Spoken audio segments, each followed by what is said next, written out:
দারুণ একটা এক্সাইটিং ম্যাচের মধ্য দিয়ে শুরু হয়ে গেছে টি-20 বিশ্বকাপের নবম আসর এবং সহযোগী দেশগুলো এতটা ভালো ক্রিকেট খেলতে পারে, যুক্তরাষ্ট্র কিভাবে বাংলাদেশকে সিরিজ হারিয়েছে তার একটা দারুণ প্রমাণ কিন্তু তারা রেখেছে বিশ্বকাপের প্রথম ম্যাচেই।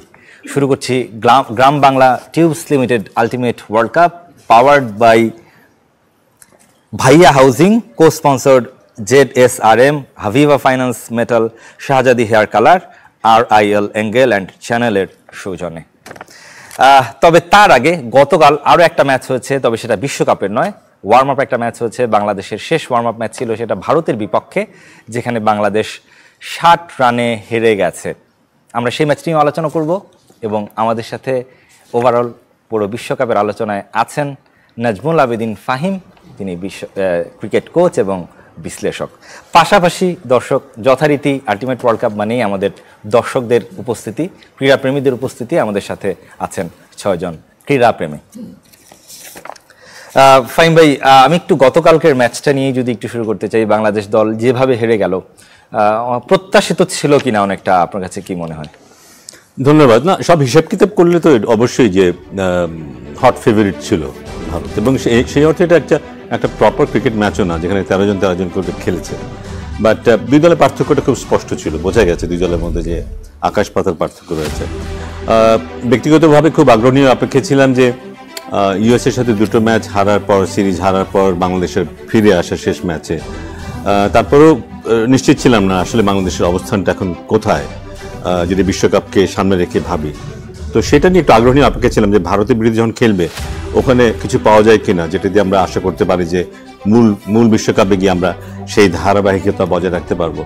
সেটা তেমন একটা দেখলাম না, কিন্তু খুব আনফরচুনেট যে হ্যাঁ সেই জিনিসটা দেখতে পাই। একটা শঙ্কা এবং সে কারণেই আশা হতো না, সে কারণে এখন আর ঠিক বিশ্বকাপ আমরা কেমন করব, আমাদের ফলাফল কি হতে পারে বিভিন্ন দলের বিরুদ্ধে, এটা নিয়ে কোনো ধরনের প্রেডিকশনে যাওয়াটাই বোধহয় সম্ভব হচ্ছে না। এক্স্যাক্টলি। এবং আমাদের সাথে রেজওয়ানুজ্জামান, তিনি ইতিমধ্যেই যুক্তরাষ্ট্র থেকে কাভার করছেন বিশ্বকাপ। তার রিপোর্টটি দেখে নিতে চাই, ভারত বাংলাদেশের সেই রিপোর্টটি। প্রস্তুতি ম্যাচ পরীক্ষা বাংলাদেশের। পরীক্ষা ছিল নাসাউ কাউন্টি ক্রিকেট স্টেডিয়ামেরও, যে পরীক্ষায় বাংলাদেশ ফেল। পাশ নিউ ইয়র্কের নতুন আকর্ষণ অস্থায়ী ক্রিকেট স্টেডিয়াম, যে কিনা প্রথম ক্রিকেট ম্যাচের সাক্ষী হলো। হতাশা নিয়ে ফিরতে হয়েছে লাল সবুজের সমর্থকদের। শরীফুলের ইনজুরিতে চিন্তার রেখা টাইগার ম্যানেজমেন্টে। আর ভারত যথারীতি টি-20 ফরম্যাটের রাজা। বিরাট কোহলিকে ছাড়াই প্রমাণ করেছে এই ফরম্যাটে নিজেদের আধিপত্য। বাংলাদেশের ব্যাটিং এ দুর্দশার আরো একটি দিন। কে বেশি ব্যর্থ, সৌম্য সরকার, লিটন দাস, নাজমুল হোসেন শান্ত, তাওহিদ হৃদয়, তানজিদ তামিম, তা নিয়ে প্রতিযোগিতা হতে পারে।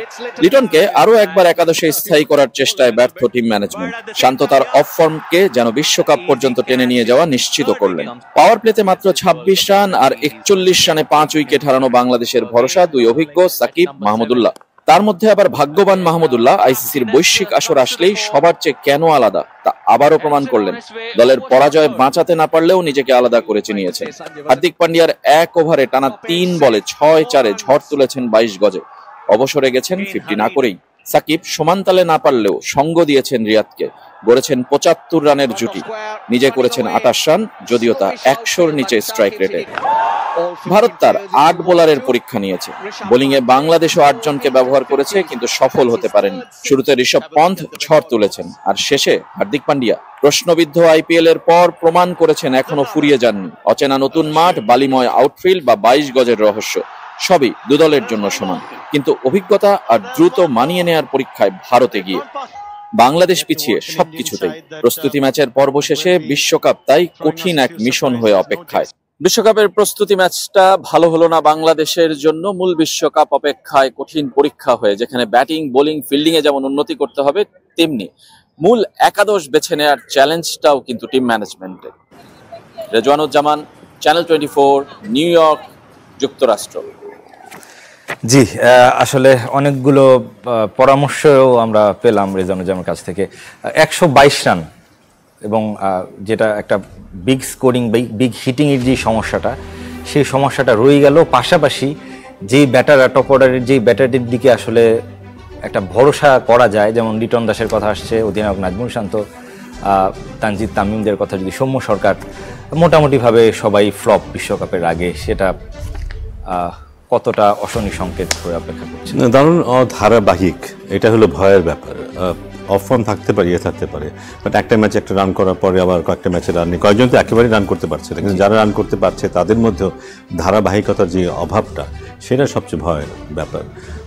এই কারণেই বোধ হয় একটা অস্বস্তি পুরো ড্রেসিং রুম জুড়ে থাকবে বাংলাদেশ যখন ব্যাটিং করবে, এবং এটা আরও বাড়বে।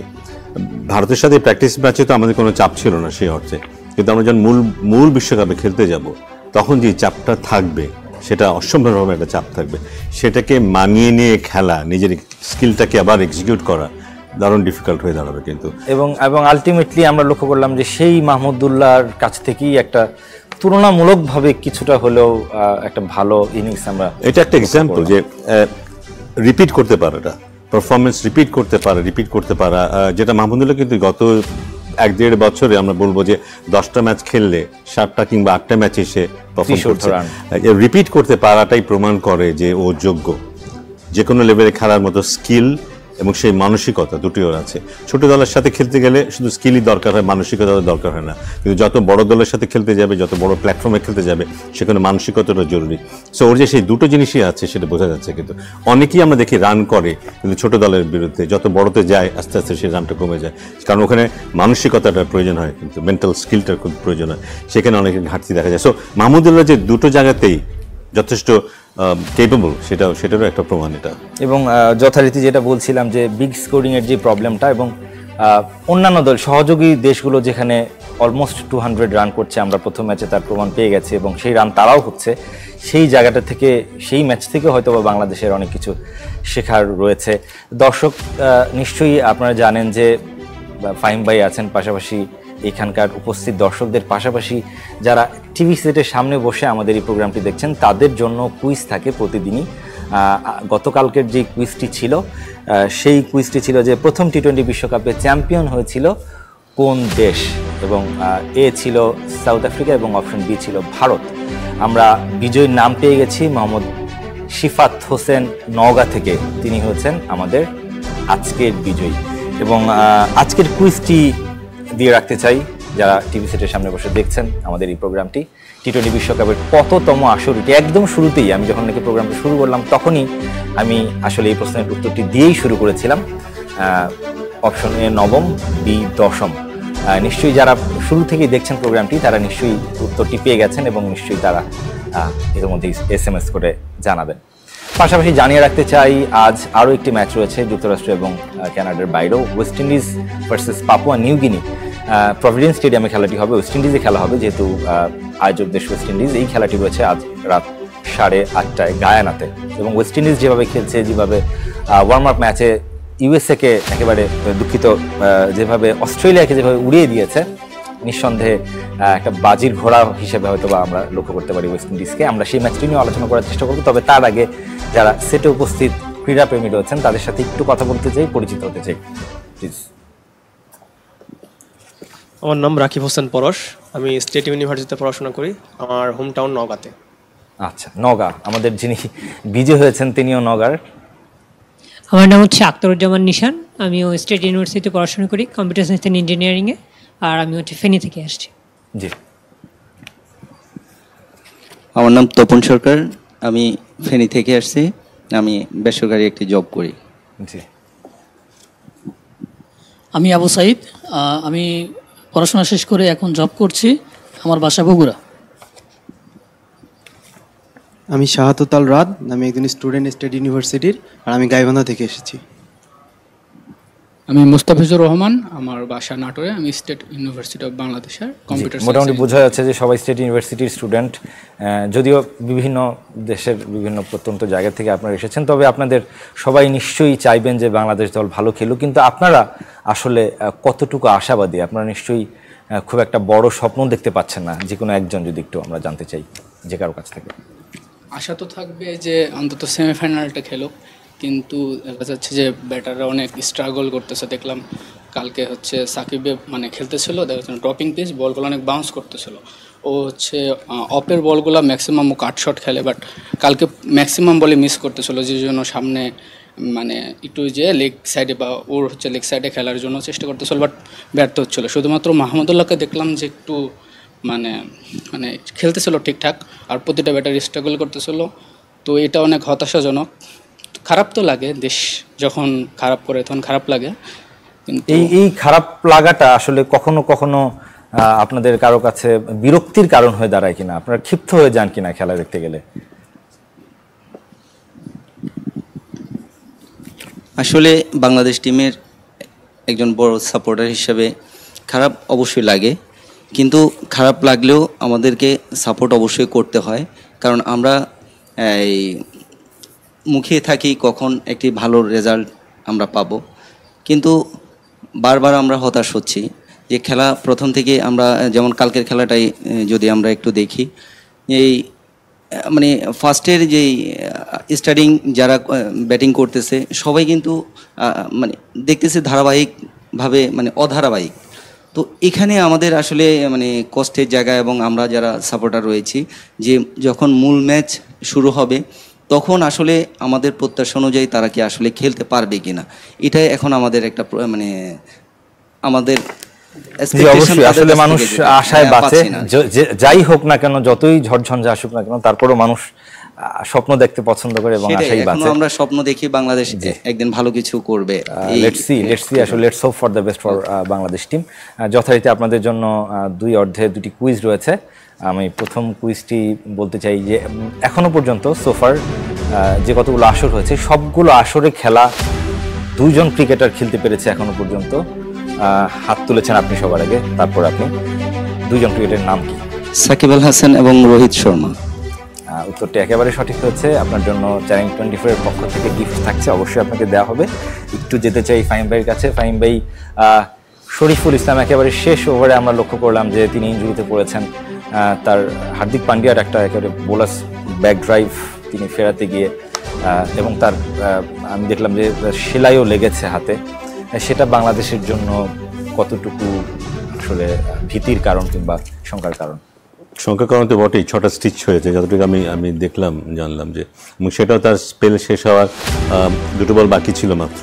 সেই সময়টা খুব দুঃখজনক, কারণ আমাদের মূল যে বোলিং ইউনিটটা তার একজন ইম্পর্টেন্ট সদস্য কিন্তু সে, এবং তাসকিন যেহেতু এখনও নিশ্চিত না যে ও খেলতে পারবে কিনা একেবারে শুরু থেকে, সেই কারণে এটা আরও বেশি ডেভাস্টেটিং। শরীফুলের বিশেষত্ব হচ্ছে যে উইকেট নেওয়ার জন্য বল করে, মাঝে মাঝে একটু এক্সপেন্সিভ হলেও উইকেট নেওয়ার জন্য বল করে, এবং তার ওই উইকেট পাওয়াটা বাংলাদেশের জন্য খুব বড় একটা ব্যাপার হয়ে দাঁড়ায় কিন্তু। এবং আমরা যেসব দলের বিরুদ্ধে জেতার কথা ভাবি, শ্রীলঙ্কা বলি, নেদারল্যান্ড বলি, কিংবা নেপাল বলি, এইসব দলের বিরুদ্ধে আমি নিশ্চিত যে ও খুব ভালো বোলিং করতো এই লেভেলের টিমের সাথে, এবং সেখানে ওর ভালো একটা ভূমিকা থাকতো বোলিং পয়েন্ট অফ ভিউ থেকে। সেটা থেকে আমরা বঞ্চিত হই কিনা, কারণ যে সময়টুকু আছে সেই সময়টুকুতে এটা হিল আপ হবে কি না আমি নিশ্চিত না। জি ফাহিম ভাই, এই প্রশ্নটি করতে যাচ্ছিলাম যে এই ধরনের ইনজুরি সাধারণত আমরা যতটুকু জানতে পেলাম যে একটা মাইক্রো সেলাই লেগেছে 6টির মতো, কতদিন লাগতে পারে আসলে ফিরতে, মাঠে ফিরতে, কিংবা পুরোপুরিভাবে পূর্ণোদ্যমে? এটা ফিটনেস তো আমাদের জন্য এই ফিটনেসটা একরকম, আমরা হয়তো কয়েকদিনের মধ্যেই আমাদের সব কাজ করতে পারবো, কিন্তু ওকে ফিটনেস পেতে হলে ও যেন বল ধরতে পারে, জোরে একটা বল আসবে সেটা যেন ধরতে পারে, সেই রকম ধরনের ফিটনেস ওর দরকার হবে। কিন্তু এই হাতের যে বোলিং করার সময় যে মুভমেন্টগুলি হবে সেগুলো যেন করতে পারে। মোস্ট ইম্পর্টেন্টলি একটা বল যদি আসে ফিল্ডিং করার সময় বা একটা রিটার্ন ক্যাচ আসে, সেটা যেন আবার ধরতে পারে, সেটা যেন আবার ইনজুরি না হয়, সেই পর্যন্ত তাকে অন্তত ওয়েট করতেই হবে। সো আশা করবো খুব দ্রুত ও সুস্থ হয়ে যাবে। প্রথম ম্যাচের এখন আমাদের কিছুদিন সময় আছে, প্রথম ম্যাচে না পারলেও দ্বিতীয় ম্যাচে কিংবা তৃতীয় ম্যাচে, অর্থাৎ আমরা ধরে নিতে পারি যে প্রথম ম্যাচে সম্ভবত আমরা ওকে হয়তো নাও পেতে পারি, দেখছি না। আজকের একটা ম্যাচ হয়েছে যেটা বলছিলাম, যুক্তরাষ্ট্র একটা হাই স্কোরিং ম্যাচ এবং রেকর্ডের ফুল ছুরি হয়েছে সেই ম্যাচটাতে। সেই ম্যাচ নিয়ে আমরা আলোচনা করব, যুক্তরাষ্ট্র এবং কানাডার মধ্যকার ম্যাচ নিয়ে। তবে আমি প্রথমেই যেই বিষয়টি নিয়ে আলোচনা করেছিলাম একদম শুরুতেই, যেমন যুক্তরাষ্ট্র এবং কানাডার মধ্যকার ম্যাচ দিয়ে শুরু হয়ে গেছে টি-20 বিশ্বকাপ, এবং দারুণ একটা এক্সাইটিং, যদিও একেবারে মিনস দলই বলা যায়, সেই জায়গাটা থেকে 2 সহযোগী দেশ খেলেছে আইসিসির। তারপরও খুবই একটা জমজমাট লড়াই আমরা লক্ষ্য করেছি, একটা হাই স্কোরিং ম্যাচ আমরা লক্ষ্য করেছি। ডালাসে হয়েছে ম্যাচটি, এবং 194 রান করেছিল কানাডা। যে কোনো বিশ্বকাপের হিস্ট্রিতে যে কোনো সহযোগী দেশের ক্ষেত্রে সর্বোচ্চ রান করেছিল কিন্তু কানাডা, এবং সেই রানটি যুক্তরাষ্ট্র মোটামুটিভাবে অনেকটা হেসে খেলেই টপকে গেছে, এবং অ্যারন জোন্স সেখানে অবশ্যই সাধুবাদ পাবেন। আমরা সেই ম্যাচটি নিয়ে আলোচনা করব। ফাহিম ভাই, কেমন দেখলেন প্রথম ম্যাচ? প্রথমে তো বলবো যে বাংলাদেশে বসে এই দুই দলকে মিনস বলার দুঃসাহস দেখানোটা, এই জন্য আমার কাছে তাই মনে হয় বাংলাদেশে বসে ওদেরকে মিনস বলা, যেহেতু যুক্তরাষ্ট্র বাংলাদেশকে সিরিজে সেই জন্য না, the brand of cricket they playing, এবং এটা ইটস নট যে একটা দল 192-93 করেছে, আরেকটা দল সেটা চেঞ্জ করেছে, তাদের খেলার কোয়ালিটিটিও সেরকম কিন্তু গুড কোয়ালিটি ক্রিকেট। এবং অ্যারন জোন্স যে প্লেয়ার অফ দ্য ম্যাচ হয়েছে, 10টা 6 মেরেছে, এবং তার ওই ইনিংস ছাড়া এই চেঞ্জটা সম্ভব হতো না। মানে that was A quality innings, এবং এত প্রেশারের মধ্যে আমরা হয়তো বুঝতে পারি না আমেরিকা নিজের মাটিতে খেলছে এবং এরা সব বাইরে থেকে আসা লোক, ভাড়াটে মানুষ, এদের উপরে কতটা চাপ থাকতে পারে। 6 থেকে 7টি বহুজাতিক দেশে এদের ভালো করার উপরে ডিপেন্ড করে, ওদের নিজের পারফরমেন্সে ডিপেন্ড করে এদের ক্রিকেট ভবিষ্যৎটা কি হবে, এদের কীভাবে মূল্যায়ন করা হবে, অনেক চাপে ওদেরকেও খেলতে হয়। কিন্তু এই সব কিছু বাদ দিয়ে কিন্তু ওরা ম্যাচটা জিতেছে, দারুণ একটা শুরু এনে দিয়েছে ক্রিকেট ইউএসএকে। সো আমার মনে হয় credit goes to both the sides, যারা এটা খেলেছে। প্রথম ম্যাচে 192-93 করে ফেলাটা যাদের কথা না কানাডার জন্য, এবং আমি তো ধরে নিয়েছিলাম একটা সময় যে না কানাডা বোধহয় জিতে যাবে, কিন্তু ইউএসএ যেভাবে খেললো আমার মনে এখানে বোধহয় ওইটার একটা এফেক্ট আছে। বাংলাদেশের সাথে সিরিজ জেতা তাদেরকে যেভাবে গিয়ার আপ করেছে, তাদের মোরালটাকে যেখানে নিয়ে গেছে, সেখানে বোধহয় এই দলটা অনেক অর্গানাইজ একটা দল এখন, এবং ওদের পারফরমেন্স দেখে সেটা বোঝা যায়। এবং আজকের এই জয় আমার মনে হয় আমেরিকার ক্রিকেটের চেহারাটাকে অনেকখানি বদলে দিতে পারে অবশ্যই। এবং আরও বেশ কিছু রেকর্ড হয়েছে ওই ম্যাচটাতে, আমরা ওই ম্যাচটার রিপোর্টটি দেখে আসতে চাই। বিশ্বকাপ আর যুক্তরাষ্ট্র প্রথম দেখায় প্রেম, কানাডার বিপক্ষে ঐতিহাসিক জয়ে মার্কিনীদের শুভ সূচনা। শুধু যুক্তরাষ্ট্রের জয় বললেও ভুল হবে, ক্রিকেট বিশ্বায়নের নতুন রূপকথার শুরু আমেরিকার মাটিতে। ডালাসের গ্র্যান্ড প্রেরিতে রেকর্ডের পর রেকর্ড, কানাডার 194 সহযোগী দেশগুলোর মধ্যে টি-20তে সর্বোচ্চ। পরের ইনিংসেই তা মামুলি বানিয়ে ফেলে যুক্তরাষ্ট্র, টপকে যায় 14 বল আর 7 উইকেট হাতে রেখে। জয়ের নায়ক অ্যারন জোন্স 4 নম্বরে নেমে 22 বলে হাফ সেঞ্চুরি, 10 ছক্কায় 40 বলে খেলেন অপরাজিত 94 রানের ইনিংস। তাকে দারুণ সঙ্গ দেন আন্দ্রিস গুস, কানাডার স্বপ্ন ভঙ্গ করা জুটির 131 রান মাত্র 58 বলে। ওভার প্রতি তুলেছে 14 রানের বেশি, গুসের ব্যাট থেকে আসে 65। অথচ প্রথম 8 ওভারে আমেরিকা তুলতে পেরেছে মাত্র 48 রান, হারিয়েছে 2 উইকেট। জোন্স গুস জুটিতে শেষ 12 ওভারে 147 রানের কঠিন সমীকরণ মিলিয়ে দেয় 14 বল আগে। তাতে কানাডার এলোমেলো বোলিং ও ফিল্ডিংয়ের দায়ও কম নয়। বোলিংয়ের মতো ব্যাটিংয়েও দারুণ শুরু পেয়েছিল কানাডা। অ্যারন জনসন ও নবনীত ঢালিওয়াল ওপেনিং পার্টনারশিপে তোলেন 43 রান। জনসন 23 করে আউট হলেও ঢালিওয়ালের ব্যাটে আসরের প্রথম হাফ সেঞ্চুরি, মাঝে নিকোলাস কার্টনের ঝড়ো 50 ও শেষে শ্রেয়াস মোভারের 32 রানের কেমিও। 194 রানও জয়ের জন্য যথেষ্ট হয়নি, বিশ্বকাপে এর চেয়ে বেশি রান তারায় জয় মাত্র 2টি। ইকরাম হুসাইন, চ্যানেল 24। জি, যেটা বলছিলাম যে সেই প্রমাণটা তারা রেখেছে যে বাংলাদেশ দলকে তারা যেভাবে সিরিজ হারিয়েছে, হয়তোবা অনেকে মনে করতে পারে যে সেটা একটা ফ্লুক ছিল কিংবা আপসেট ছিল, সেটা তারা প্রমাণ করে দিয়েছে একেবারে প্রথম ম্যাচেই। কানাডায় সে তুলনায় কিন্তু তুলনামূলকভাবে তারা একটা দীর্ঘ সময় ধরে বিভিন্ন ফরম্যাটে তারা খেলেছে, ওয়ার্ল্ড কাপ খেলতে দেখেছি আমরা। সেই জায়গাটা থেকে তারা যদিও চেষ্টা করেছিল, তাদের ইনিংসটা বড় ছিল। এবং আপনি যেটা বলছিলেন যে রিপোর্টে যেটা দেখছিলাম যে একটা ক্রিকেটের যে বিশ্বায়নের যে বিষয়টি, একটা দীর্ঘ সময় ধরে ক্রিকেট খেলা হচ্ছে 10টা 12টা 13টা 14টা দলের মধ্যে, সহযোগী দেশ অনেকগুলো রয়েছে, কিন্তু একটা নতুন সূচনা করার চেষ্টা ছিল এই টি-20 বিশ্বকাপের মাধ্যমে, যেহেতু 20টা দল খেলছে একেবারে মূল পর্বে, এর আগে কখনোই যেটা হয়নি। সেটাতে কতটুকু সফল হয়েছে আয়োজক আইসিসি? না, এটা তো শুরু হলো, বোঝা যাবে আসলে। ইতিমধ্যে অলরেডি কিন্তু শুধু এই ম্যাচটা না, আমরা নেদারল্যান্ডকে দেখেছি ম্যাচে কিন্তু শ্রীলঙ্কাকে হারিয়েছে। শ্রীলঙ্কা নেদারল্যান্ড গত বিশ্বকাপেও 50 ওভারের বিশ্বকাপেও সাউথ আফ্রিকাকে হারিয়েছিল। সো এই দলগুলো কিন্তু নিজেদের যোগ্যতা প্রমাণ করে এখানে এসছে। আমাদের মনে হতে পারে যে ওরা হলো আমাদের চেয়ে মিনোজ, যেটা শুরুতে শুনলাম, এরা মিনোজ নেই এখন। ওরা কিন্তু অনেকদিন ধরে এখন ক্রিকেট খেলছে, এই ফর্মেটে এরা খুব ভালো খেলে, এই ফর্মেটে এরা খেলে কিন্তু, এবং এই ফর্মেটটা খুব ভালো বোঝে, ভালো খেলে। ঠিক একইভাবে যেমন আফগানিস্তান যেভাবে উঠে এসছে এই ফর্মেট খেলে। সো এদেরও সে একই গল্প, কিন্তু উগান্ডার মতো দেশ জিম্বাবুয়েকে হারিয়েছে এবার এখানে এসছে। সো এদের কাউকে ছোট করে দেখার সুযোগ নেই। হ্যাঁ, হতে পারে একটা দল একটা ম্যাচও জিতবে না, তা হতে পারে, কিন্তু ঠিক ওরকম না যে আসলাম আর এমনি খেলে চলে গেলাম, তেমন নয়, কিন্তু সবাইকেই নিজের মোটামুটি সেরাটা খেলতে হবে এদের বিরুদ্ধে জয়ী হতে হলে। সো এটা মানে এটা একটা কৃতিত্ব আইসিসির, যে এটা এত বড় একটা টুর্নামেন্ট করে এত দলকে নিয়ে আসার পরেও একটা সার্টেন একটা কোয়ালিটি কিন্তু মেনটেন হচ্ছে, কেউ ধরে নিতে পারছে না একটা দুইটা দল ছাড়া যে আমরা মাঠে গেলেই জিতে যাব, ব্যাপারটা তেমন নয়। জি, সো ফাইম ভাই, I apologize for my absolutely, হ্যাঁ এটা ক্ষমা আসলে চাইতেই পারি। আমি একটু আমাদের উপস্থিত দর্শকদের সাথে একটু কথা বলতে চাই। আজকের ম্যাচটা দেখলেন, কেমন উপভোগ করলেন আপনারা? টি-20 ক্রিকেটটা একটা উপভোগের ক্রিকেট আমরা বলে থাকি, 4 ছক্কার ফুলঝুরি দেখতেই মানুষ বেশি পছন্দ করে। আমরা যেটা শুনছিলাম যে 10টি ছক্কা একজনই মেরেছেন, যেখানে গতকাল আমরা বাংলাদেশের পুরো ইনিংস জুড়ে একটা ছক্কা দেখেছি। যে কেউ খেলাটি আমি মানে শুরু থেকে দেখেছি, তো আমি প্রথমে আসলে এতটুকু ভাবি নাই যে কানাডা মানে 194-95 রান পর্যন্ত করতে পারবে। তো মনে করলাম আপনার 150 বা 60 এরকম রান হতে পারে, মানে এরকম এক্সপেকটেশন ছিল। কিন্তু তাদের খেলাও দেখলাম, খুব ভালো লাগছে।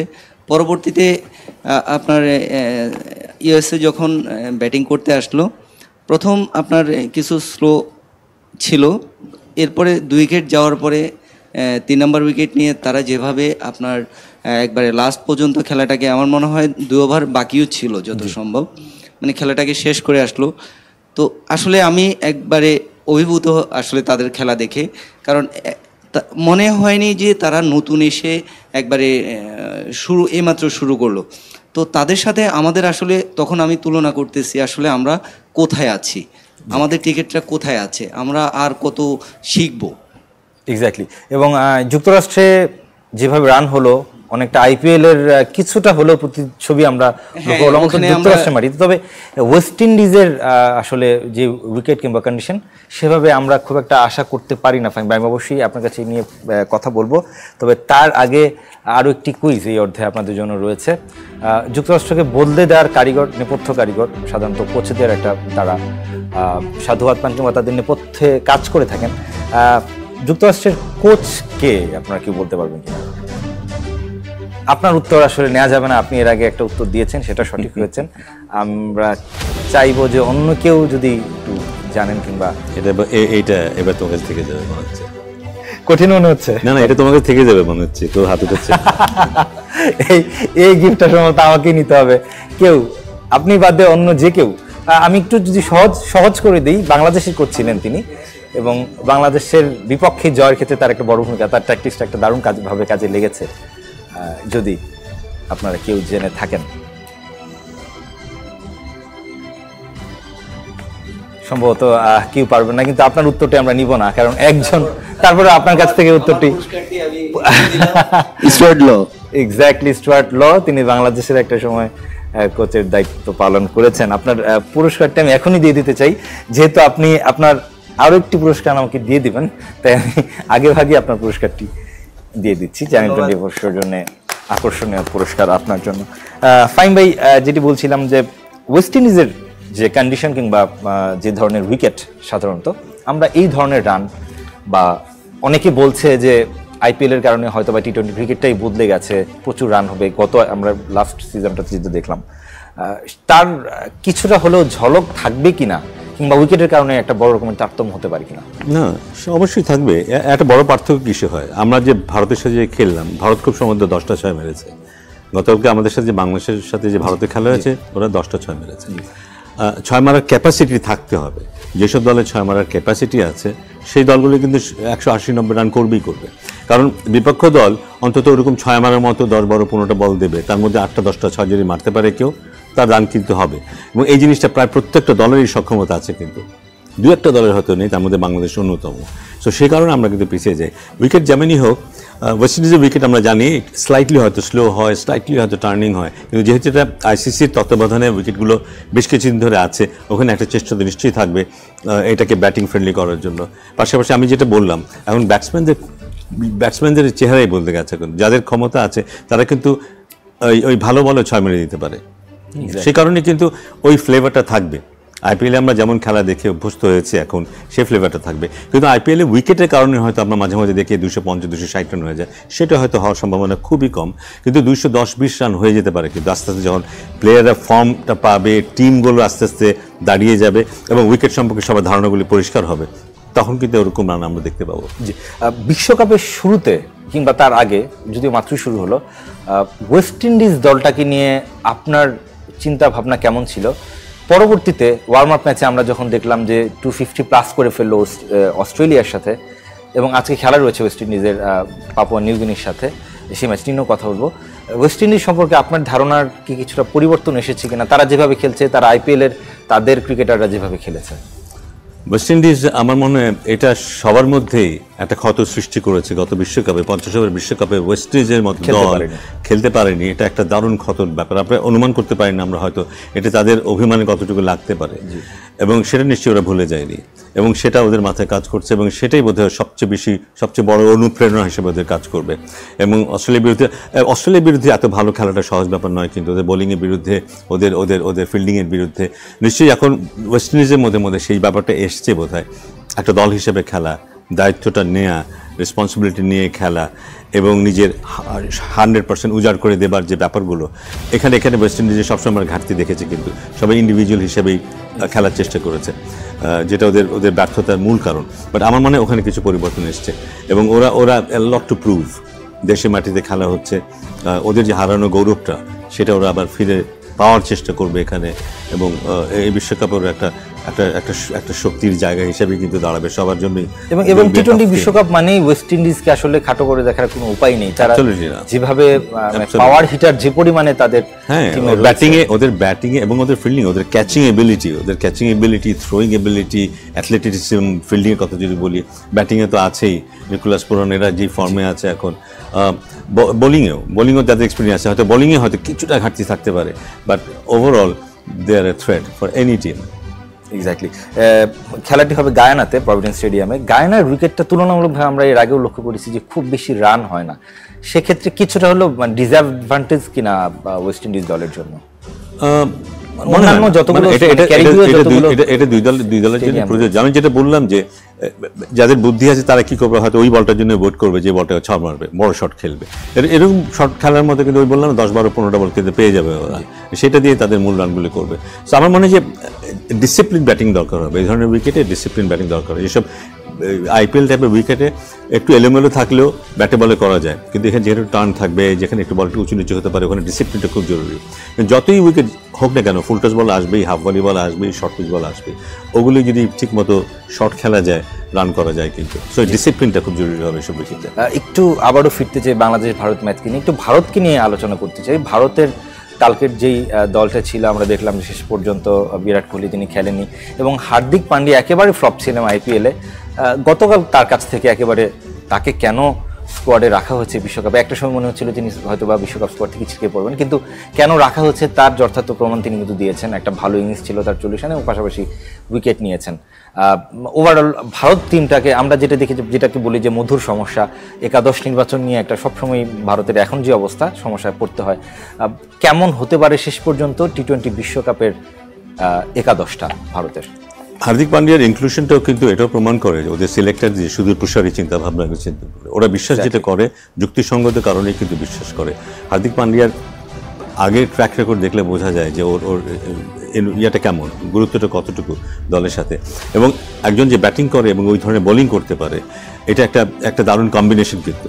সো ও যদি এটা ওর যদি না থাকতো, ওকে যদি দলের না নেওয়া হতো, তাহলে এমন একজনকে নিতে হতো যার রেটিংটা ওর তুলনায় অনেক নিচে, কিন্তু ও হয়তো ফর্মে নেই এখন, কিন্তু ওর মতো ব্যাটসম্যান বা প্লেয়ার যে কোনো সময় ফর্মে চলে আসবে বিশ্বাসবোধ ছিল ওদের সবার, এবং ওর ইনক্লুশনটা একটা বিশাল ফ্যাক্টর কিন্তু দলের জন্য। এক্স্যাক্টলি, যে ওপেনিংটা হয় যে ক্যাপ্টেনের জন্য, যেমন স্পিনের একটা দারুণ একটা স্পিন অ্যাটাক আছে ওদের, পেসের দারুণ একটা অ্যাটাক আছে, বিশেষ করে ওর কারণ একজন এক্সট্রা পেস বলার ওরা পেয়ে যায়, সো ওটা দারুণ অ্যাডভান্টেজ দলের জন্য। এবং ঋষভ প্যান্টকে নিয়ে আপনার কোনো মন্তব্য করার আছে কিনা?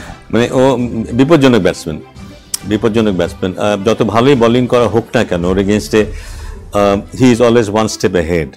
বলারে যে পরিকল্পনা করবে যে হ্যাঁ ওকে ওই জায়গাটায় বল করতে চাই, তাতে ওই বিপদে পড়তে পারে, ও তার আগে অন্য কিছু করে বসবে যেন বলটা বিপদে পড়ে যায়। হি is always one step ahead of the bowlers, terrific batsman. অদ্ভুত মানসিকতা, এত ইতিবাচক থাকা কিভাবে সম্ভব, এটা একটা মানে গবেষণা করার মতো ব্যাপার।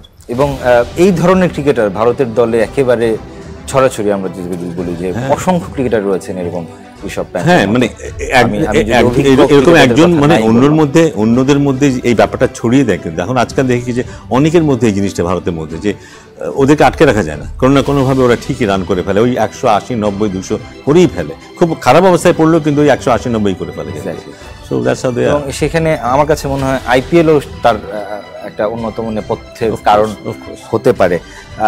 আপনাদের সাথে একটু কথা বলতে চাই, কি মনে হচ্ছে মানে কোন দলটা এবারের বিশ্বকাপের হট ফেভারিট? আপনারা যদি দুটো নাম বলেন, যে কোনো দুটো নাম, যে তাদের আপনারা তালিকায় রাখতে চান, ফেভারিটের তালিকা বা ফাইনালিস্টের তালিকা। বর্তমানে ভারত খুব ভালো খেলতেছে, ভারতটা খুব মানে ওদের টিমটা খুব ব্যালেন্স টিম। সো ভারতকে অল টাইম ফেভারিট বলাই যায় এটা, যে ভারত কিছু করার আশা আছে, যেটা আমরা 23-এর বিশ্বকাপে দেখছি।